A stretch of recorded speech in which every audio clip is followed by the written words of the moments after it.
Chin chin. Yeah. I fell in love with you when I was 15. Petit garçon connaît pas le goût de cyprine. Wow, I'm always ready if it go down. Je parle en langue, l'esprit est sain, jamais je vends l'âme. Je suis sur scène, les gars se font des films. Fuck tes pronostics, je suis tellement fort, déjà c'est prototype. Ce frère me fait des signes, toi c'est clin d'œil qui a te tué. Touche à mes soeurs, je sors le stick. Je crois pas man, faut pas peur de mauvaises nouvelles, non. On est trop habitués. 2020 vision, on reste focalisé. La vie m'a conjugué à presque tous les temps. On dit on parie sur ma mission, parlons faites sa mise. J'suis trop Nushima, moi je peux pas choco. Si j'fais un check, je peux pas laisser mes mocos. J'aime trop quand elle moule, whisky a fait soco. Les colas sont en tas, comment y a fait crococo. Floco 1, appelle Floco 2, yeah yeah. Floco 1, appelle Floco 2, yeah yeah. Floco 1, appelle Floco 2, yeah yeah. Floco 1, appelle Floco 2, yeah yeah. Papier de blanc là, t'es toujours payé. Est-ce que dans la rue tu sais te défendre? Quand la vie là te gifle, tu deviens guerrier. L'enfant a appris, devenu méchant. T'as jamais dit tu es mon morgor. Tu fais des plans sur ma vie, t'as fini et checké mon horoscope. On a déjà vu le film, ma nigga c'est un peu mon autant. Ils ont voulu me tuer mais je reste vivant un peu comme Yorampo. On est trop habitués. 2020 vision, on reste focalisé. La vie m'a conjugué à presque tous les temps. On parie sur ma mission, pardon, faites ta mise. J'suis trop Nushima, moi je peux pas choco. Si j'fais un check, je peux pas laisser mes mocos. J'aime trop quand elle moule, whisky a fait soco.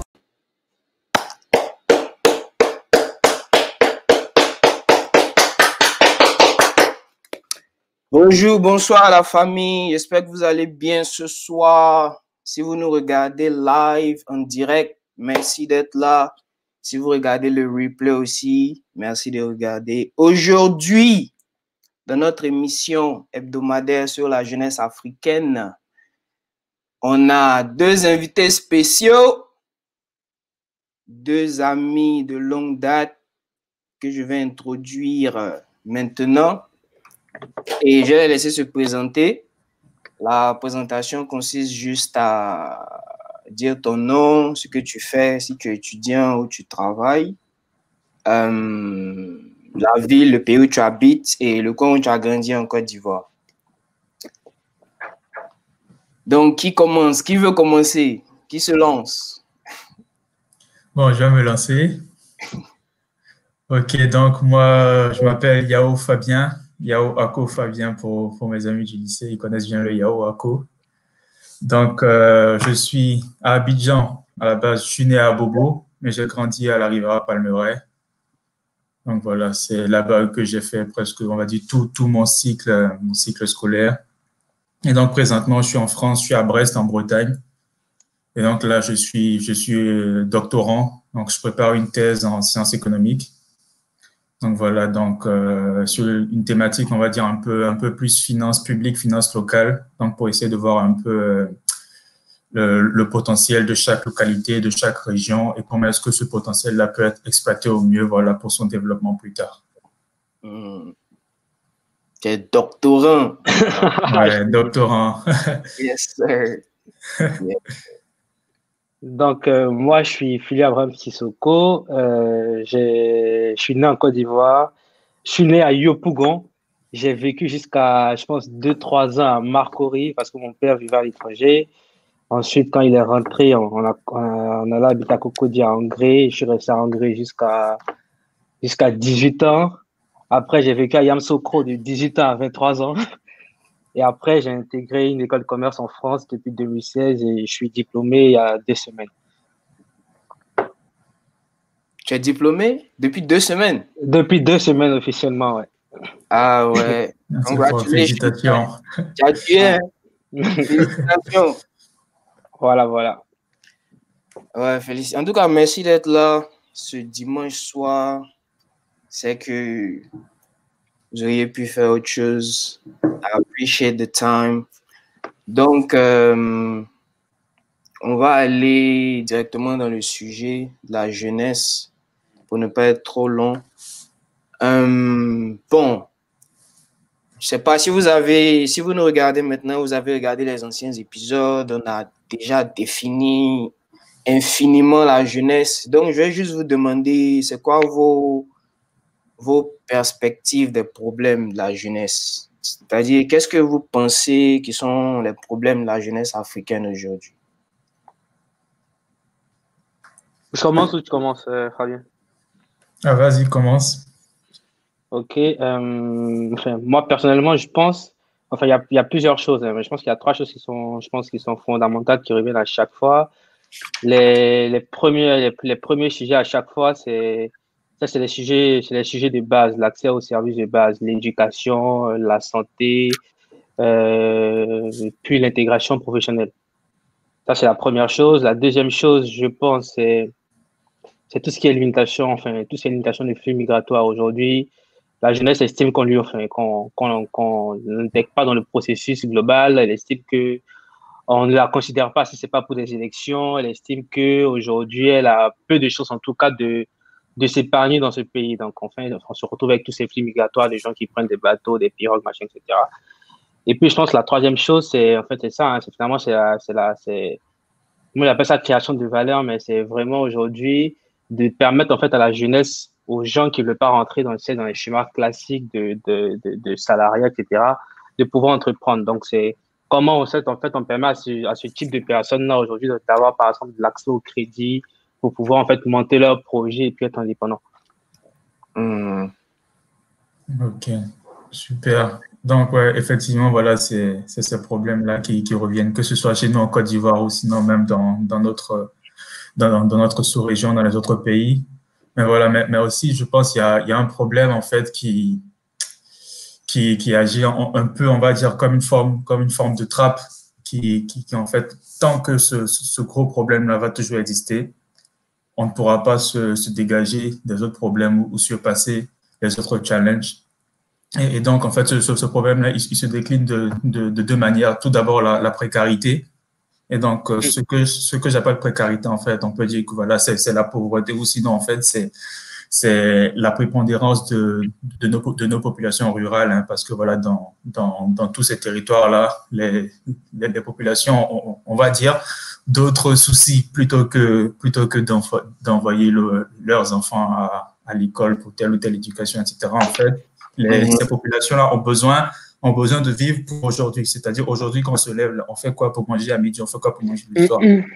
Voilà. Et du coup, en fait, ça fait que les populations ou même les enfants, surtout la jeunesse, voilà, donc va un peu reléguer l'école au second plan pour aider les parents, que ce soit financièrement ou sinon même dans les tâches, selon ce que le papa ou la maman fait. Voilà. Donc, en fait, c'est aussi cette précarité-là qui constitue un réel problème, pardon, pour moi. Et en plus de cette précarité-là, moi, je pense que un autre problème qui pèse, en fait, généralement, c'est surtout les mentalités. Et en fait, ces mentalités-là, certes, voilà, dans la population rurale également, mais même dans les populations urbaines, dans d'autres classes de population, si je puis dire ainsi, voilà, il y a toujours des fois un niveau de mentalité qui fait que voilà, la jeunesse n'a pas toujours tendance à casser le glass ceiling, en fait, voilà, n'a pas toujours tendance à s'épanouir, que ce soit professionnellement ou même autrement dans le développement économique du pays, quoi. Bah, peut-être pour revenir sur ce que Fabien disait, et en fait, ça, c'est vrai que c'est un gros sujet. Moi, je me rappelle que qu'on avait intégré, bah, justement, il y a Yamso Krolien PHB en prépa, c'était quelque chose qui m'avait frappé. C'est-à-dire que quand on vient d'Abidjan et on a été dans des écoles privées, en fait, on a grandi à Cocodiou, c'était un quartier à Abidjan, on se rend pas compte de la misère que certaines personnes vivent, quoi. Moi, je me rappelle que quand on était en prépa, en fait, bah, autant, tu vois, on avait des groupes de personnes, tu sais, en règle générale, les gens ont tendance à se mettre ensemble par rapport à leurs affinités, par rapport à comment ils s'entendent, etc. Et moi, je me rappelle moi, je m'entendais bien avec un mec, en fait, qui m'expliquait d'où il venait. Je sais qu'il venait d'un endroit un peu reculé à Abidjan. Je crois que c'était un endroit pas très loin de Bois, qui m'avait dit le nom du village, je me rappelle plus aujourd'hui. Et en fait, il m'a expliqué que, en fait, Yamoussoukro, c'était pour lui aujourd'hui le seul moyen, en fait, de réussir, quoi. C'est-à-dire que la bourse qu'on recevait à Yamoussoukro, je crois que de mémoire, on recevait, je pense, 30 000 par trimestre ou un truc du genre. Ça fait à peu près 10 000 francs CFA par mois, quoi. Donc, calcule ce que ça fait par jour, tu vois. Il disait que cet argent-là, en fait, servait, enfin, lui, ça lui servait à aider sa famille au village, tu vois. Et que c'était le seul d'une famille, enfin, d'une fratrie de près de, je sais pas moi, de 4, 5, voire plus d'enfants. Et c'était le seul qui avait réussi à rentrer dans cette école-là. Et que lui, en fait, sa réussite à Yamoussoukro, en fait, allait être la réussite de toute une famille. Et c'est complètement à l'opposé, franchement, des mentalités qu'on peut avoir, en fait, en venant d'Abidjan, quoi.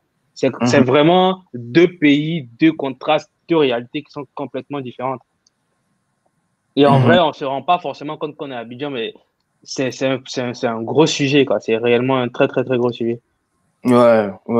Fabien, tu avais une idée là-bas?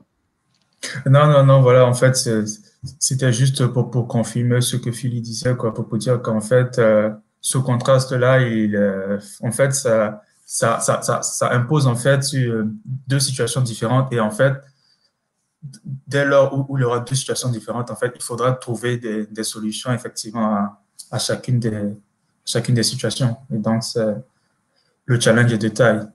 Ouais. Après, quelque part, moi, je me dis, il y a quand même de l'espoir, quoi, tu vois, parce que moi, je me rappelle que quand on rentrait à Yamoussoukro, on sortait de la crise en 2011. Et je me rappelle qu'à cette période-là, en fait, nous, on était à Saint-Viateur, donc tu te rappelles, Fabien, nous, on avait réussi finalement à rattraper l'écart qu'on avait eu. Mais à l'intérieur du pays, il y avait des écoles qui avaient été fermées pendant près de 4, 5, 6 mois, tu vois. Des gens qui avaient eu des problèmes, donc qui n'avaient pas forcément eu l'année scolaire du genre de façon normale. Et en fait, on s'est retrouvé à Yamoussoukro, justement, avec des gens qui venaient de partout et d'ailleurs. Donc, c'est dire qu'en fait, finalement, c'est difficile, mais il y a quand même un ascenseur social qui permet quand même aux gens qui se battent de pouvoir quand même accéder, tu vois, à l'élevage. Donc, c'est pas, voilà, quoi, c'est dur, mais voilà, c'est pas que c'est pas dramatique. Mais je pense qu'il y a quand même de l'espoir, quoi, quelque part. Ouais, je suis d'accord même. Et puis même quand Gilou était là la semaine passée, on a légèrement parlé de ces deux points-là, surtout du contraste, parce que celui qui vient d'Abidjan, comme tu dis, qui a au moins de quoi manger et qui n'a vraiment pas eu à se préoccuper de la nourriture, parce que c'est ça le problème. Et puis Gilles même a parlé de Maslow's pyramid. Ouais, la pyramide de Maslow. Okay. En Afrique, on est encore au point où la majorité d'entre nous, on est encore en train de chercher comment manger. Donc, celui qui, au jour le jour, son combat, c'est de comment manger. C'est difficile d'abord même s'asseoir pour rêver même que, oh, il peut faire cela.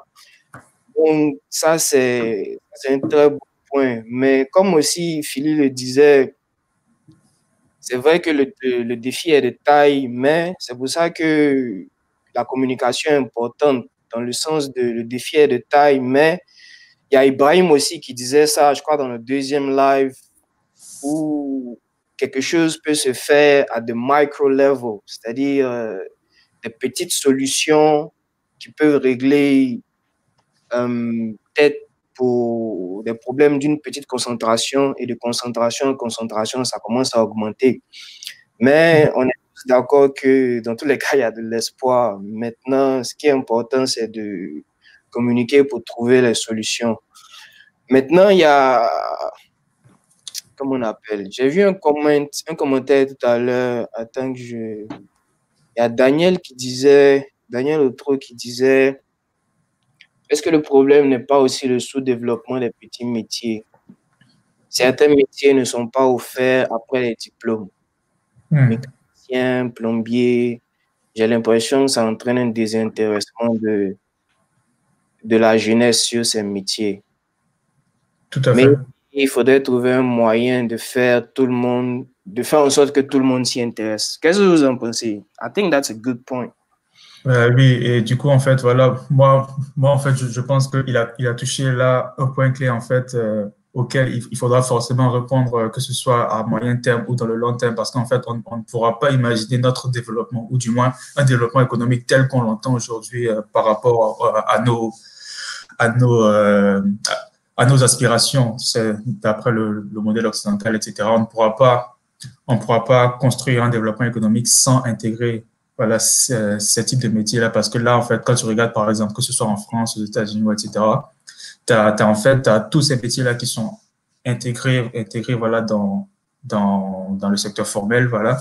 Et en fait, ça fait que les gens se forment pour ces métiers-là, ils ont un salaire décent qui leur permet de vivre, et ainsi de suite. Donc, en fait, il y a un certain développement de la classe moyenne qui fait que, voilà, à long terme, les gens peuvent se permettre de consommer et de vivre de manière décente. Mais en fait, c'est un peu ça le problème chez nous. Le problème chez nous, c'est que, voilà, on a plus de 40% de la population qui est pauvre, et directement, en fait, on a une part de la classe moyenne qui est tellement faible, ça fait que dès qu'on dépasse ces 40 ou 45% de population pauvre, directement, on arrive très vite sur un autre panier de la population qui est très riche, en fait. Donc, ça fait que les inégalités sont tellement fortes. Alors que cette population-là qui aujourd'hui pratique ces métiers-là qui sont trop informels, cette population-là constitue une part importante voilà, de nos pays. Hein. Donc, les intégrer dans un système plus formel, c'est sûr que voilà, ça va développer une certaine classe moyenne qui pourra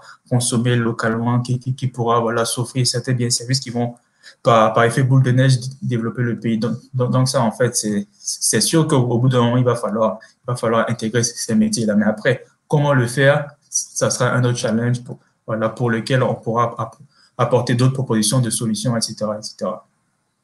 Ouais. Je pense que tu as tout dit. Après, moi, je sais pas, mais je crois que j'avais déjà vu ça en plus à Abidjan. Et je pense qu'aujourd'hui, il y a des entrepreneurs en fait qui essaient justement de formaliser ça. Je sais que c'était, j'avais vu, je crois qu'il y a un monsieur qui a créé une compagnie justement en Côte d'Ivoire qui, en fait, c'est une sorte tu sais, de plateforme collaborative, en fait, comme ce qu'on connaît avec Uber, tout ce que tu veux. Et lui, il met les réparateurs de climatiseurs, en fait, sur Ouais, c'est vrai que j'avais vu. Ouais, t'as vu ça ou pas? Et justement, donc, il permet justement à une personne comme toi et moi qui part sur l'application de pouvoir justement pouvoir prendre un rendez-vous pour son climatiseur sur l'application. C'est intéressant pour mille et une choses. Ça te permet d'être sûr que la personne que tu vas appeler chez toi, il a de bonnes recommandations parce que tu peux avoir son profil. De deux, c'est suivi. De trois, s'il y a des problèmes, tu peux tracer. Et en même temps, ça permet justement aux réparateurs et climatiseurs dont on parlait de trouver du travail et d'avoir des clients sans avoir à se promener dans la rue, à taper de porte à porte. Je pense que ça arrive avec l'entrepreneuriat, hein, c'est des choses. Je pense que les gens commencent à réfléchir à ce genre de questions aujourd'hui. Et puis, il y a des solutions qui sont créées, quoi. Après, la question, c'est toujours comment, en fait, on permet justement à ces personnes-là de se faire financer et de pouvoir monter ce type de projet-là. Ouais. Même c'est vrai bon, moi, je connais pas trop les trucs de financement, là. Mais bon, avant ça même, j'avais une petite question par rapport aux solutions. Tu vois, qu'on parlait de la pauvreté. Comment vous pensez qu'on peut essayer de tacler le challenge de la pauvreté? Moi, je pensais à l'autosuffisance alimentaire. Maintenant, bon, c'est vrai que c'est une idée un peu vague, mais c'est possible. Maintenant, l'autosuffisance alimentaire, est-ce que c'est possible avec ou sans la volonté politique? Parce que, en général, tous ces trucs-là qui touchent sur l'agriculture, il y a beaucoup de volonté politique dedans. Maintenant, ma question, c'est est-ce qu'il faut plus... Bon, c'est vrai que j'ai vu que maintenant, il y a plus de, disons, jeunes ou d'entrepreneurs qui parlent de l'agriculture, ce genre de trucs-là. Donc, est-ce que vous pensez que de la même manière qu'il faut sensibiliser plus les petits métiers, est-ce qu'il faut aussi pousser la sensibilisation pour que tout le monde puisse arriver? Parce que moi, mon idée, c'est quoi? Si tout le monde, genre, si moi, par exemple, j'arrive au pont, je peux produire ma propre nourriture chez moi à la maison, pour ma propre famille, et puis peut-être un peu de ceux qui sont autour de moi, et que toi, Philly, tu arrives à le faire, toi, Fabien, tu arrives à le faire, et que chacun d'entre nous, en micro-entity, en micro-personne, puisse ou peut arriver à faire ça. Et puis, ça, on étend, on expand, et puis bon, au fur et à mesure, on essaie de voir comment faire pour tout le monde. Mais moi c'est un peu ça mon idée de comment y arriver. Donc, je voulais voir ce que vous en pensez. Moi, la réponse, elle est évidente. Et la réponse, elle est oui, il y a une volonté politique. Moi, il y a un truc qui m'est venu à l'esprit quand tu as commencé à parler. J'étais à Shanghai en 2018. Et en fait, du coup, on était là-bas, on s'intéressait en fait à l'environnement, machin, etc. Et on s'est rendu compte, en fait, en Chine, ils ont une sorte de plan stratégique en fait à horizon. Donc, par exemple, ils ont un plan stratégique de 2010 à 2020, genre, c'est-à-dire que le président avec son équipe réfléchit en fait, ils ont une ambition, ils réfléchissent à où est-ce qu'ils veulent voir la Chine dans 10 ans. Donc, Hmm. il y a énormément de sujets, tu vois. Il y a des sujets sur les jeunes, pour les adultes, des sujets de société, enfin, ces sujets sociétaux, etc. Et en fait, les gens, ils écrivent, ils ont la vision, ils savent où ils veulent aller. Et puis après, derrière, ils mettent le mécanisme, en fait, pour permettre d'y arriver. C'est la même chose pour tous ces sujets-là, en fait, que ce soit en Côte d'Ivoire, dans tous les pays en Afrique, c'est la même chose. C'est, Mhm. par exemple, il y a un truc qui m'avait choqué. Il y a, par exemple, je sais qu'en Chine, c'est impossible pour quelqu'un qui est expatrié, en tout cas, enfin, pour un étranger, de créer une compagnie dans certains domaines sans avoir justement dans la participation pour la compagnie des gens qui ne sont pas chinois. Ça ne marche pas. C'est-à-dire que si aujourd'hui, par exemple, en Côte d'Ivoire, on dit à des gens que si vous voulez créer des compagnies, par exemple, qui transforment, je ne sais pas moi, des fèves de café cacao en Côte d'Ivoire, il faut que de votre actionnariat, il y ait, par exemple, 35% de cet actionnariat-là qui soit détenu par des Ivoiriens. Et puis, Rien. c'est comme ça, en fait, que ça évolue, en fait. C'est Hmm. hyper important parce que, on est sûr que la richesse qui va être créée là va être redistribuée localement parce que l'Ivoirien qui vit en Côte d'Ivoire, c'est en Côte d'Ivoire qui va dépenser son argent, c'est pas ailleurs. De deux, on est sûr que même dans la stratégie de la boîte, dans les intérêts, on va réfléchir plus à des Ivoiriens parce que c'est beaucoup plus intéressant pour un pays, en tout cas, d'avoir une compagnie qui est locale, qui a des intérêts locaux parce qu'on est sûr qu'elle va payer cette taxe localement, elle va investir localement et même elle va réfléchir à comment, par exemple, je dis n'importe quoi, mais développer les talents pour son secteur d'activité. Et c'est sûr qu'en règle générale, la solution encore sera locale. Donc, Ouais. franchement, c'est gagnant, gagnant, gagnant à tous les niveaux. Ouais, Donc, là, ouais. franchement, la première décision, elle est politique, quoi. Ouais. Ah, Tout à fait, voilà, on va dire que c'est aux politiques d'enclencher le mécanisme, certes, mais aussi il faut quand même une certaine volonté de nos populations. Et donc là, en fait, je ne saurais blâmer voilà, les populations qui ne s'impliquent pas ou qui s'impliquent de manière relativement moindre. Mais en fait, en tout cas, il faut que la jeunesse, surtout, la jeunesse commence à agir et à prendre ses responsabilités. Parce que là, aujourd'hui, on va dire, bon, admettons que nous sommes dans une ville de l'intérieur avec ses communes, machin, avec la mairie.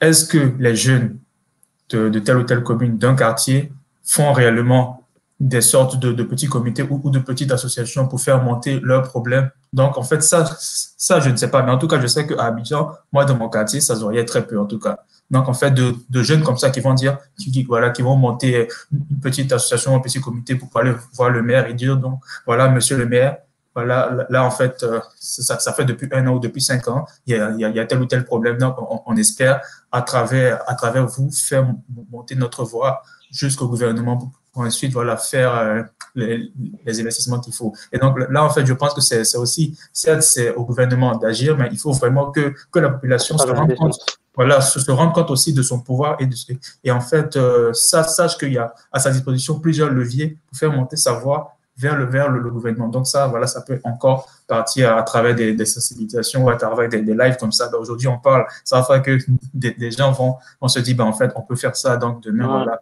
au fur et à mesure. Mais en fait, il faut quand même beaucoup de sensibilisation pour que la population ose et fasse monter leur voix. Non, mais je Ouais, suis entièrement d'accord, c'est dans les deux sens. Il faut pousser dans des deux côtés, en fait. ouais, ça c'est un bon point. Et puis même, bon, on s'est un peu tous rendu compte que les volontés, enfin la politique ou les politiciens en général, parce que je pense que les gens s'organisent, comme tu dis là. Peut-être que, enfin, je pense que les gens s'organisent pour se plaindre, pour expliquer leurs problèmes et tout ça. Maintenant, bon, comme on s'est rendu compte que par rapport à peut-être leurs intérêts personnels, certains politiques ne sont pas vraiment prêts à exécuter ou à nous mettre dans les conditions d'indépendance. Et je pense que ça aussi, c'est une vérité qu'on doit dire. Maintenant, maintenant, c'est vrai aussi que, c'est-à-dire, je pense que c'est une affaire de pression. dans le sens de, comme Fabien est en train de dire, il faut que la jeunesse ou même les gens en général prennent conscience de la puissance de leur voix et commencent à mettre la pression à un point. Parce que je pense que le petit problème chez nous, c'est un peu nos mentalités africaines, surtout les mentalités des vieux pères. C'est ce qui fait que ça prend forever. Donc, bon, dans tous les cas, comme Phil le disait tout à l'heure, il y a des changements qui sont en train de se prendre, qui sont en train d'arriver en fonction des pays. Mais il faut qu'on continue de mettre la pression, de sensibiliser, comme tu dis, créer la discussion, créer les lives. Moi-même, je ne savais même pas, c'est dernièrement là que j'ai commencé à faire les lives sur Facebook. J'ai vu qu'il y avait plein d'autres channels qui parlent de ce genre de trucs-là. Donc, je pense qu'il y a de l'activité qui est en train de se passer. Ouais.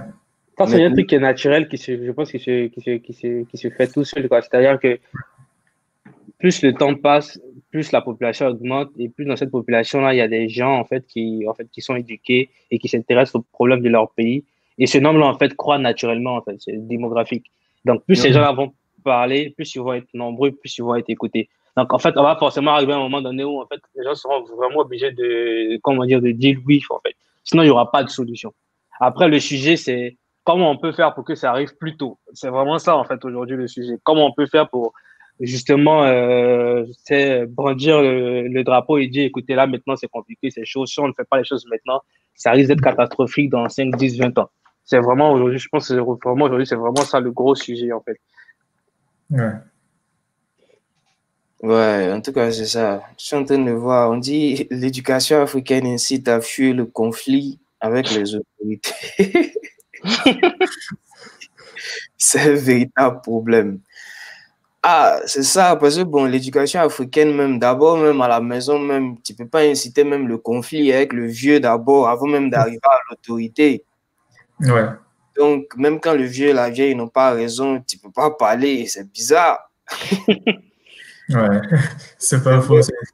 Oui, mais en fait, voilà, pour garder en fait ton parallèle avec la famille en Afrique, disons, admettons, voilà, que les enfants ont remarqué un petit souci, ils ne peuvent pas aller dire au vieux que, ah, le vieux, voilà, là, il y a souci, on fait comment? Mais ils peuvent peut-être passer par le grand frère. Et donc, le grand frère va aller voir les tontons pour dire, ah, tonton, ah là, on a remarqué que ça va pas. Donc, le tonton peut-être va aller voir la tante et puis progressivement, et voilà. Et en fait, c'est comme ça que ça pourra monter, je l'espère, progressivement. Donc peut-être que ça se fait déjà, encore une fois, je ne sais pas, mais si la population continue de se mobiliser à des échelles plus fines, à des échelles plus précises, progressivement, voilà, ça monte en strate et après, voilà, la voix pourra monter chez le maire qui ensuite, il va dire que voilà, il y a plusieurs populations qui ont fait ça. Donc, peut-être en parlant entre eux, maires, ils vont remarquer que oui, mais en fait, t'as pas tort parce que dans ma commune aussi, c'est pareil. Et donc, entre eux, je dirais qu'il y a une association de maires qui fait que ça monte et progressivement. Donc, en fait, franchement, je pense que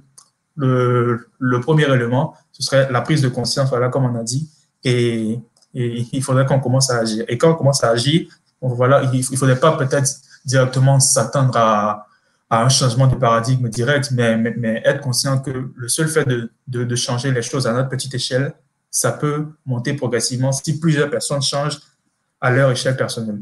Ouais. Ça même, je suis d'accord. Et puis, c'est un bon même segue dans la prochaine question. Parce que la grande partie de ce que tu es en train de dire, c'est de refuser les excuses. Parce qu'on peut s'asseoir là pour dire que, en Afrique, c'est comme ci, en Afrique, c'est comme ça, c'est pas mon problème. Mais bon, at the end of the day, c'est qui va régler le problème? Les générations, les vieux pères, surtout ces dernières années-là, il y a tellement de Marocs qui ont perdu leurs vieux.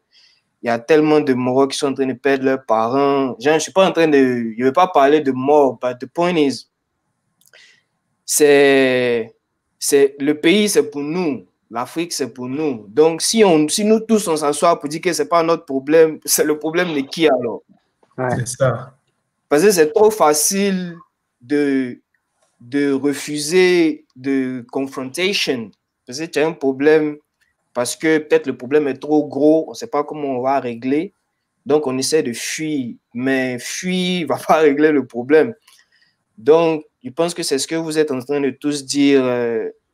Il y a aussi Eric qui dit la jeunesse africaine est beaucoup plus consciente. Et il y a un autre truc aussi que je voulais ajouter. Aujourd'hui, l'Internet, I like to call it the great equalizer. C'est l'équilibre parce que l'information est plus disponible. Oui. Comme Philippe disait tout à l'heure, il y a beaucoup de gens qui sont plus éduqués.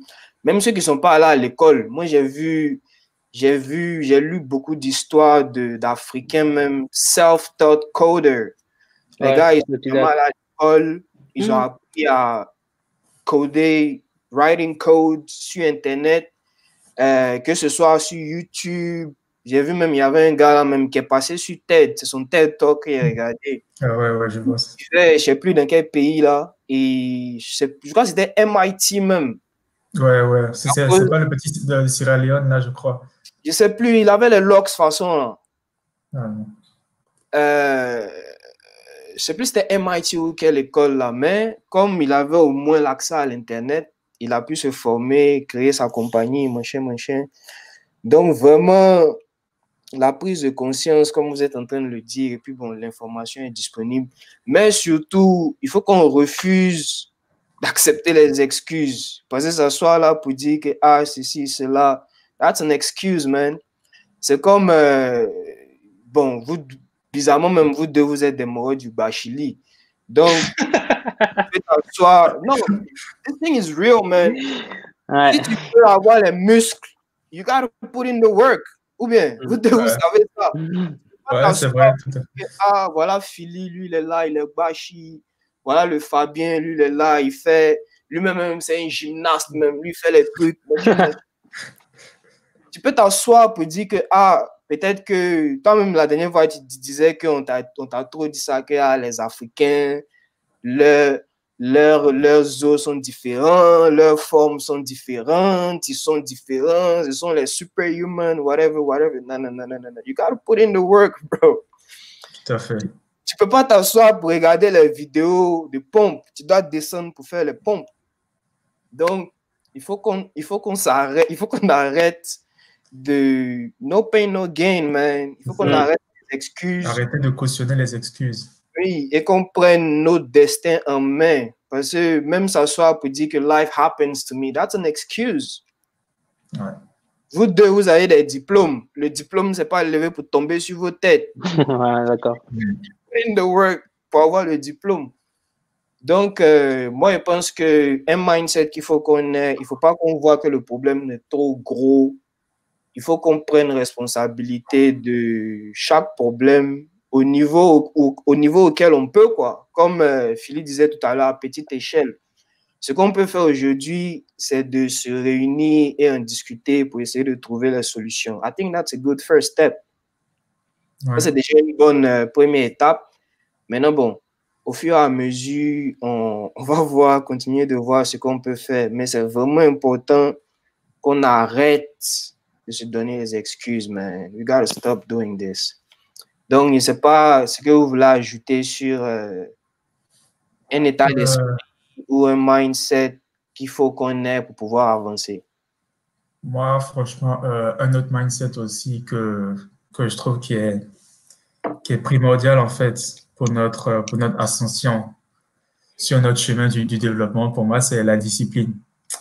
Et en fait, franchement, je pense qu'avec seul ce mot-là, la discipline, on peut faire un live même de 3 heures avec, quoi. Parce que, franchement, je pense que la discipline, c'est ce qui manque beaucoup, tant aux Ivoiriens que à nos frères de la sous-région. Voilà, parce que franchement, en fait, le truc, c'est quoi? Certes, voilà, les Ivoiriens, on est travailleurs, ou même les Africains, voilà, on est travailleurs. Quand on se met dans quelque chose, on le fait, certes. Mais en fait, il y a beaucoup de mots, de mots MAUX, voilà, qui pourraient être résolus à travers la discipline. Et ça commence, voilà, que ce soit tant sur les questions de salubrité, ou même d'investissement, ou même dans la manière de travailler.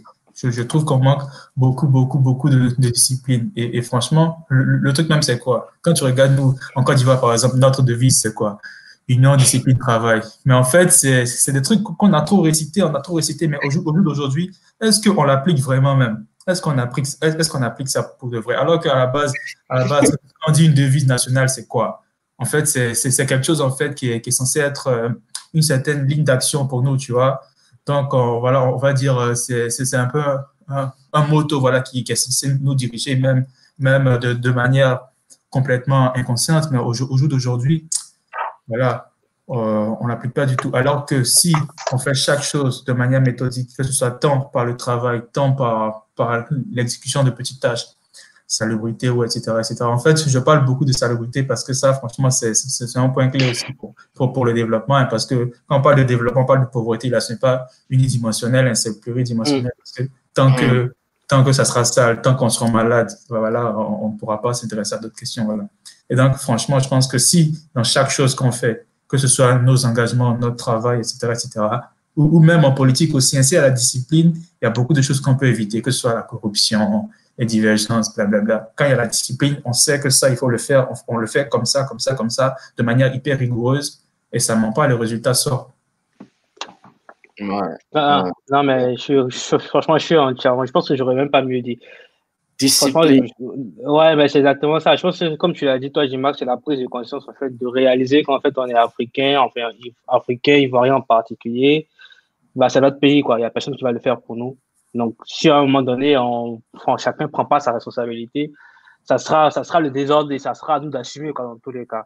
Et puis, effectivement, bah, beaucoup de discipline, beaucoup de hard work aussi, il faut travailler, quoi, parce que, ok, discipline, mais chaque matin, quand tu te réveilles, il faut savoir pourquoi tu te réveilles et puis il faut se donner à fond. Parce que quand tu te réveilles, en fait, c'est évident. Quand tu sais que tu es en retard, en fait, si tu travailles avec la même intensité que le premier, tu vas jamais le rattraper parce qu'il est premier. La seule façon de le rattraper, c'est de travailler plus que lui. Donc, il faut commencer à avoir ça dans nos cultures. C'est vraiment au jour le jour, quoi. C'est avoir ça dans notre culture, c'est vraiment que ça devient une sorte de seconde nature. Et puis après, moi, j'ai un truc, c'est quelque chose que j'ai remarqué qui est fondamental, c'est que à chaque fois qu'on regarde, on est toujours en train de regarder par rapport aux Européens, par rapport aux Américains. On regarde jamais par rapport aux Africains. Je veux dire, moi, j'ai été à l'EM Lyon à Lyon. J'ai fait un échange à Shanghai. J'ai fait un échange en Europe, en Allemagne. On connaît quand même d'écoles ou d'universités, en fait, en Afrique qui favorisent, en fait, justement, cet échange régional intercommunautaire. Ça n'existe pas, en fait. On est toujours en train de regarder de l'autre côté. Ça fait qu'on n'apprend même pas à se connaître nous-mêmes. On n'apprend même pas à connaître, justement, les gens qui sont autour de nous et on dit qu'on veut progresser. La progression, là, quand on regarde même dans le monde aujourd'hui, il y a l'Union européenne, il y a les États-Unis dans leur monde, l'Union africaine. Mais pourquoi chaque fois qu'on parle d'Union africaine, il y a toujours Europe et Union africaine? Quelle décision a été prise sans justement le concours de l'Europe? En fait, c'est des questions qui sont banales, mais c'est la vérité, quoi. Et ces choses-là, en fait, c'est vrai. C'est les choses, en fait, se retrouvent même au jour le jour. Quand les gens parlent en règle générale, qu'ils parlent des choses, leur première référence, quand on est dans l'Afrique francophone, c'est la France. Quand on est dans l'Afrique anglophone, c'est les Américains ou la Grande-Bretagne. On ne parle jamais, en fait, de ce que le Ghana fait, du Rwanda qui fait des choses incroyables. On ne parle jamais de ça. On est toujours en train de regarder des gens qui sont fondamentalement différents de nous parce qu'on n'a pas la même histoire. C'est quelque chose qui est véritable. On a beau être des humains, machin, etc., mais on n'a pas la même histoire. Donc, pourquoi on ne regarde pas, en fait, l'histoire de gens qui sont plus proches de nous et puis on n'apprend pas à collaborer avec eux? Moi, je pense que c'est fondamental. Je regardais les chiffres il n'y a pas longtemps, je me suis rendu compte qu'en fait, les échanges commerciaux qu'on a entre Africains d'Afrique de la zone francophone sont de 10%. C'est-à-dire qu'on échange plus avec des gens qui sont à des centaines de kilomètres de nous que des gens qui sont à côté de nous. Et on espère pouvoir progresser. Quand on a le Covid, je pense que c'est l'une des raisons pour lesquelles ça a été aussi brutal en Afrique, enfin économiquement parlant, c'est que quand les Européens ont décidé de fermer leurs frontières, nous qui sommes hyper dépendants d'eux, on n'avait plus rien. Alors que si on communiquait en échangeant entre Africains, là, je veux dire, le Ghana, là, c'est à côté, hein, tu prends ta voiture, tu y vas, quoi, tu trouves des solutions, en fait. C'est fondamental, en fait, c'est fondamental. Il faut qu'on commence à réfléchir au fait qu'on est Africain, qu'on doit régler nos problèmes en tant qu'Africains. Il faut qu'on apprenne à connaître justement nos frères africains et puis à collaborer avec eux. Parce que je dis n'importe quoi, mais des problèmes qu'on peut rencontrer en Côte d'Ivoire ont peut-être déjà été résolus, je sais pas moi, dans un autre pays. Si on collaborait avec eux, parce qu'on est beaucoup plus proche d'eux, on aurait trouvé la solution beaucoup plus rapidement, plutôt que de toujours attendre de l'aide des autres, en fait, tout simplement. Et quand je dis autre, je parle bien de l'Occident. Ouais, c'est good. C'est vrai que ça, c'est un bon point. Surtout connaître et communiquer. Parce que c'est-à-dire ça, là, si les universités même peuvent implémenter ça, Je sais pas trop si ça existe dans les écoles privées, je sais pas trop vraiment, mais ça c'est, that's a really good idea. Parce que juste le fait de sortir de la Côte d'Ivoire, aller faire une expérience dans un autre pays, juste à côté, ou bien, parce que moi je dis toujours aux Mogos, souvent, tu vois, il y a des Mogos qui, they feel bad, genre ils sont un peu tristes, ou bien un peu, c'est un peu bizarre parce qu'ils n'ont pas pu aller derrière l'eau, machin. Bon, c'est un peu difficile souvent d'essayer de lui expliquer un peu certains trucs.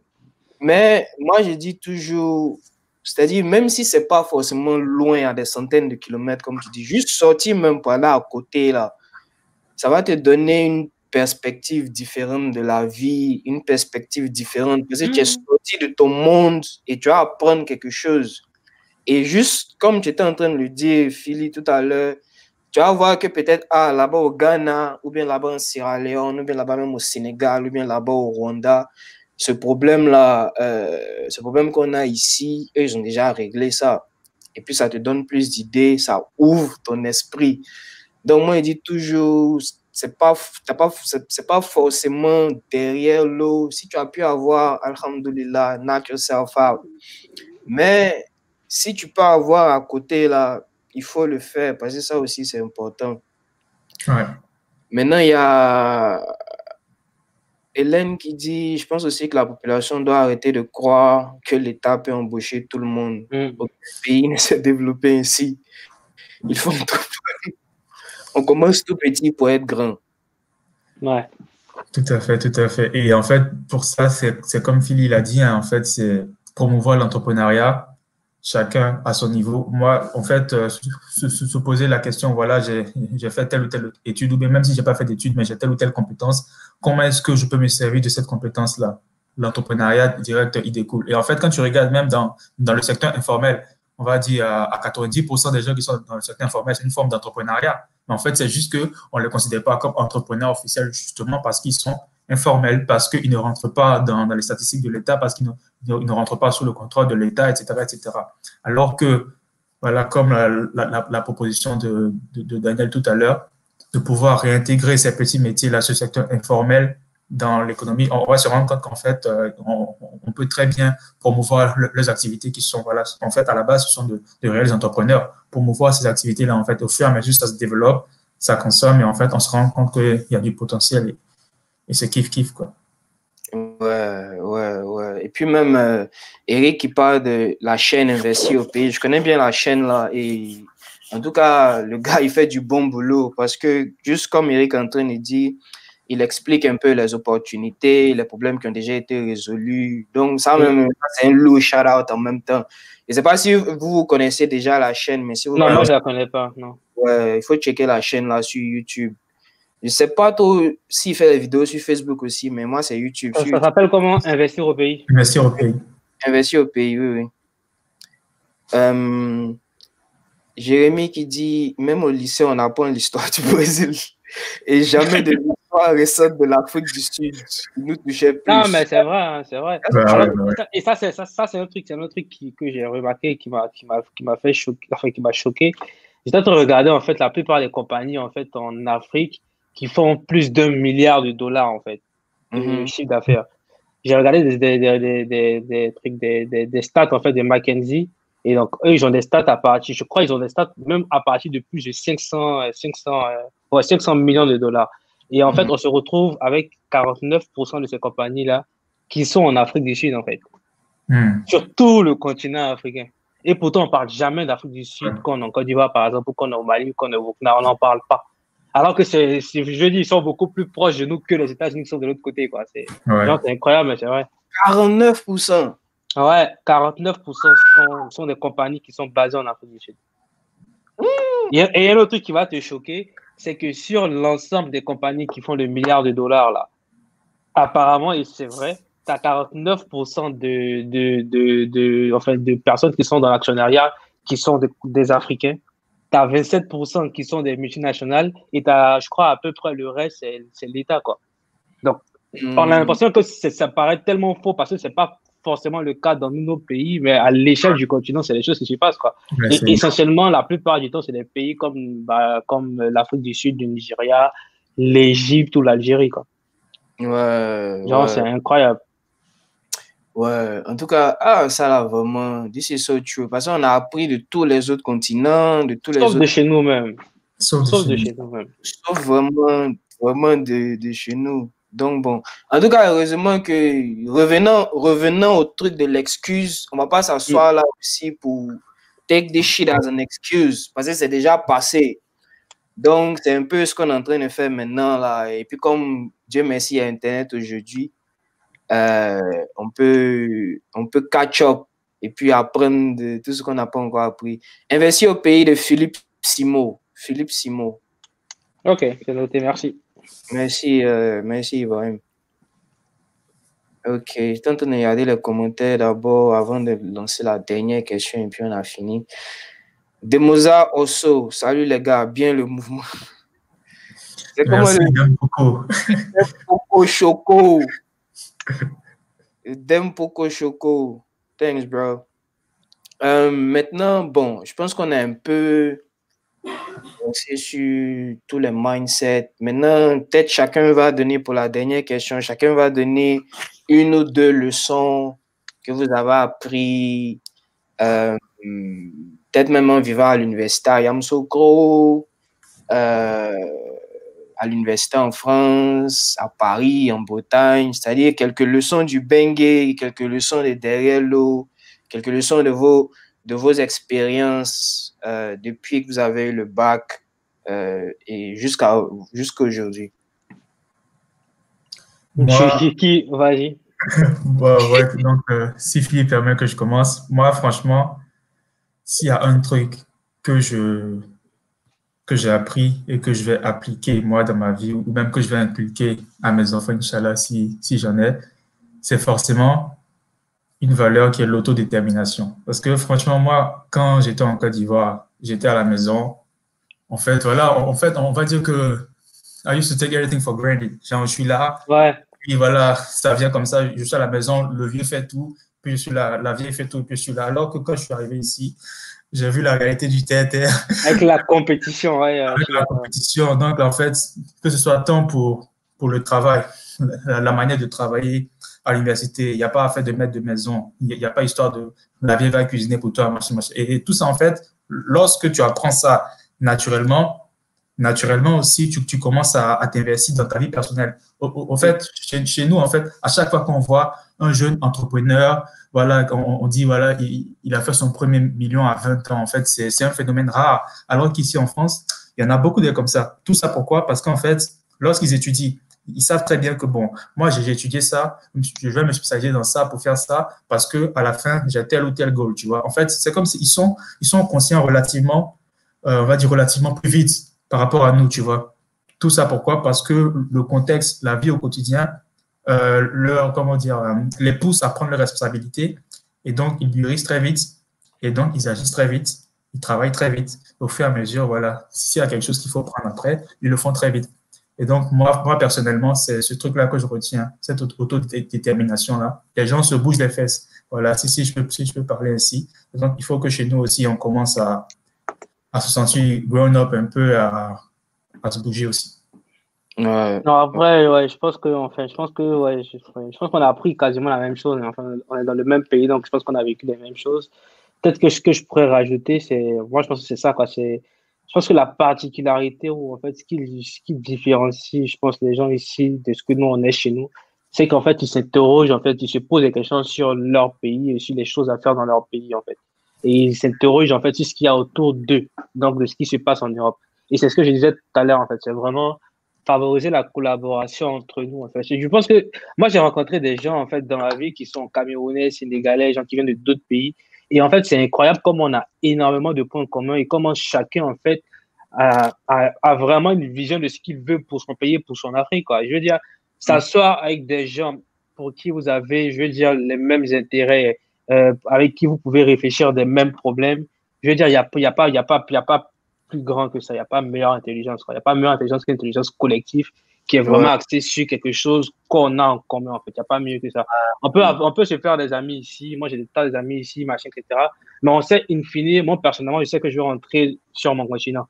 Donc, fondamentalement, on est en train de se diriger vers des horizons qui sont complètement différents, en fait. Parce que moi, je vois Afrique, lui, il voit Europe, tout simplement. Donc, si on apprenait réellement à s'interroger sur notre continent, sur la particularité des différents peuples, je pense forcément, ça va arriver qu'on se pose des questions sur les problèmes qu'on a en commun, les choses qu'on réussit bien d'un endroit ou un autre. Et puis après, forcément, en fait, après, on réfléchit aux solutions, aux choses qu'on peut pousser, quoi. C'est fondamental. Et ça, on peut le faire même en étant ici, quoi. Il y a énormément de gens de la diaspora qui viennent de partout d'ailleurs, que ce soit en France ici, que ce soit, je sais pas, aux États-Unis, je sais pas, ou dans d'autres pays, quoi. C'est fondamental. C'est fondamental. Ouais, je suis d'accord même. Surtout l'autodétermination, en tout cas, je suis vraiment d'accord. Je crois même que le premier live, c'est plus c'était qui, IB de Paris, ou je sais plus qui parlait de ça, dans le sens de... On a tous vu, quand on est venu dans le pays du blanc, comme on peut le dire, que les petits blancs, depuis le jeune âge, les petits, ils se cherchent. Dans le sens de... C'est vrai que le parent, bon, certains parents font beaucoup, certains ne font pas trop, ça dépend. Mais même quand le parent, il fait, le petit aussi, il cherche pour lui, il est autodéterminé pour créer là, ce petit quelque chose là pour lui-même, même si c'est à côté. Et je pense que ça aussi, c'est important.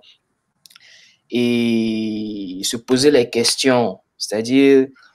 c'est-à-dire il faut qu'on quitte dans ces idées-là de oui, monsieur, non, oui, monsieur, but, pourquoi c'est comme ci, pourquoi c'est comme ça, c'est-à-dire quand on ne comprend pas, il faut qu'on demande et il faut qu'on pose les bonnes questions pour pouvoir avoir les bonnes réponses. Et ce que Philippe disait tout à l'heure, là, that is very powerful, l'intelligence collective, parce que c'est ce qui est en train de se passer maintenant. Oui. En général, si on est africain, même si tu es derrière l'eau de la diaspora, de machin, et que tu as un objectif pour l'Afrique, tes frères africains aussi, ils ont peut-être même exactement les mêmes objectifs ou bien des trucs dans le même sens. Donc, quand vous communiquez, ça devient 2 fois, 3 fois, 4, 5, 10 fois plus puissant. Et puis bon, comme on disait tout à l'heure, c'est notre continent à tous. Donc, c'est vraiment important qu'il faut qu'on commence à communiquer dans ce sens-là. Il y a un dernier comment ici. Il faudrait se poser les bonnes questions. Au lieu que qu'est-ce que j'aimerais faire plus tard, plutôt opter pour se dire qu'est-ce que j'ai envie de faire. Comme ça, au mieux, tu feras un métier dans lequel tu vas te sentir à l'aise.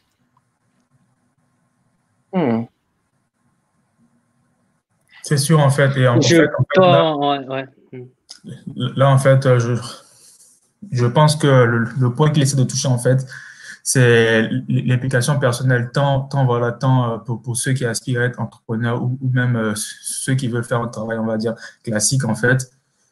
Comment est-ce que cette implication-là peut impacter leur productivité ensuite pour qu'ils se sentent utiles au développement? Et en fait, je pense que c'est à ça qu'il faut en venir. Donc, en disant qu'est-ce que j'ai envie de faire et être à l'aise dans mon travail, en fait, ça veut dire que je sais que dans ce domaine-là, j'excelle. Je sais que c'est quelque chose qui me tient à cœur. Et donc, je me donne corps et âme dans mon domaine et c'est sûr que la productivité suit. Et c'est sûr que toi-même, tu te sens impliqué et tu sens que tu participes, que tu apportes ta pierre à l'édifice dans le développement économique, etc.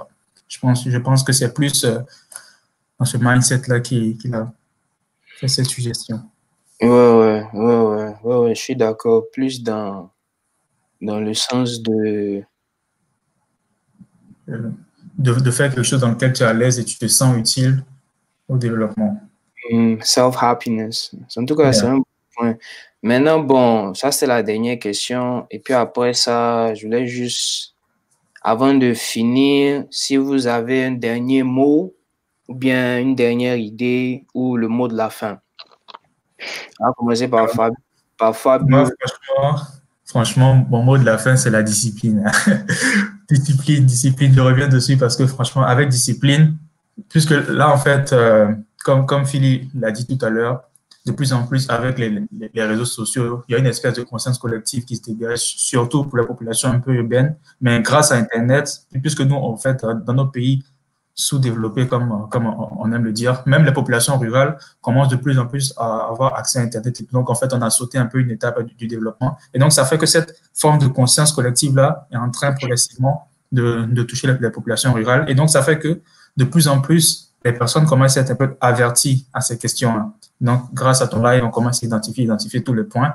Mais je pense que chacun des objectifs qu'on aura identifiés dans notre marche vers ces objectifs-là, sans discipline, ça va être chaud. Donc, moi, voilà, donc, si je dois dire un dernier truc, soyons conscients de ce qu'on a à faire, de notre potentiel, de notre implication, et discipline dans tout. That's all. Ouais. En tout cas. Et toi, le moi, boss? je pense... non, mais je pense que il a un peu tout dit. Hein. Moi, je pense que c'est quelque chose qui est fondamental. C'est vraiment apprendre ou réapprendre en fait à s'éduquer, réapprendre en fait à connaître notre pays, à connaître notre continent, à se poser les bonnes questions, à s'éduquer autour de ça. C'est ça. Ça commence par des lives comme ça. Il y a énormément, il y a du contenu, il y en a. Genre, je pense que aujourd'hui, c'est même un sujet à la mode, quoi. Tout le monde en parle. Il y a énormément de prise de conscience. C'est vraiment commencer à s'éduquer et puis après réellement réfléchir en fait à ce que individuellement on pourrait apporter et puis se rapprocher des gens, investir, monter des initiatives avec d'autres personnes et puis pousser quoi. C'est comme ça que ça marche en général. Ouais. En tout cas, moi, c'est exactement même, je pense que c'est comme ça même qu'il faut qu'on finisse. C'est-à-dire se rééduquer, réapprendre, exactement comme tu disais. Mais quand on a fini de faire tout ça là, parce que comme tu disais là, le content is here, l'information est là, surtout aujourd'hui là, ça est là. Internet est là, de plus en plus de personnes, même dans les zones rurales, commencent à avoir Internet. Bon, peut-être qu'eux, ils vont prendre un peu plus de temps à catch-up parce qu'ils ont d'autres problèmes à régler.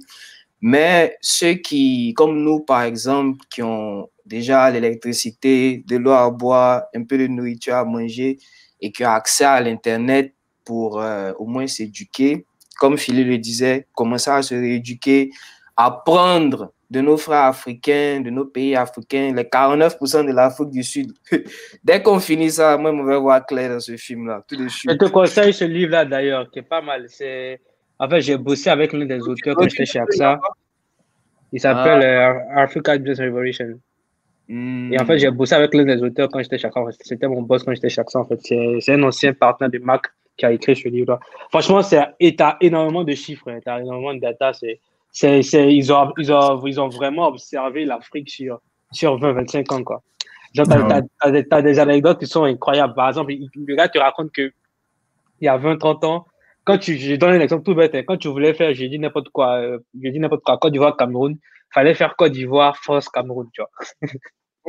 Alors qu'aujourd'hui, t'as des vols régionaux, tu vois. Alors, c'est vraiment l'Afrique, en fait, il montre vraiment comment l'Afrique a évolué, il montre vraiment les opportunités qu'il y a et puis il explique un peu l'approche, quoi. Je pense que ce que tu retiens de ce livre, c'est que les différents continents ont leur réalité. Il y a les opportunités en Afrique, mais si tu veux réussir à faire de l'argent en Afrique, il faut d'abord penser aux Africains, quoi. C'est fondamental, c'est la base. Ouais, good point. En tout cas, le content est là, maintenant la discipline pour exécuter. Parce que si on n'exécute pas, c'est bizarre. No pain, no gain, man. No pain, no gain. Ouais. Pain, no gain. Donc, merci à tous ceux qui étaient là, qui ont participé avec nous aujourd'hui. That was a really, really good show. En tout cas, c'était bien.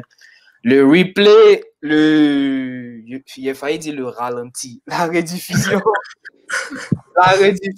sera postée sur YouTube et Facebook. Donc, vous pouvez me follow à Just Move Mindset sur YouTube, Facebook. Si vous avez des questions à poser, vous pouvez me DM sur Instagram. Et puis, en tout cas, merci à tous ceux qui ont posé les questions, qui ont participé. Demoza, Eric, Ibrahim, Jérémy, Hélène, il y a qui encore?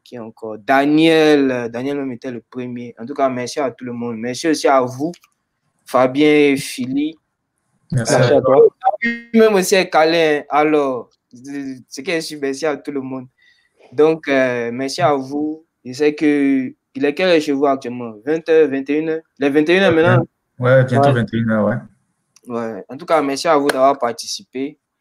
Et puis, on sera à la prochaine. Et c'est la fin du show, les gars. Donc, comme je disais tout à l'heure, le replay sera sur YouTube. Ok. Et on est à la prochaine. All right.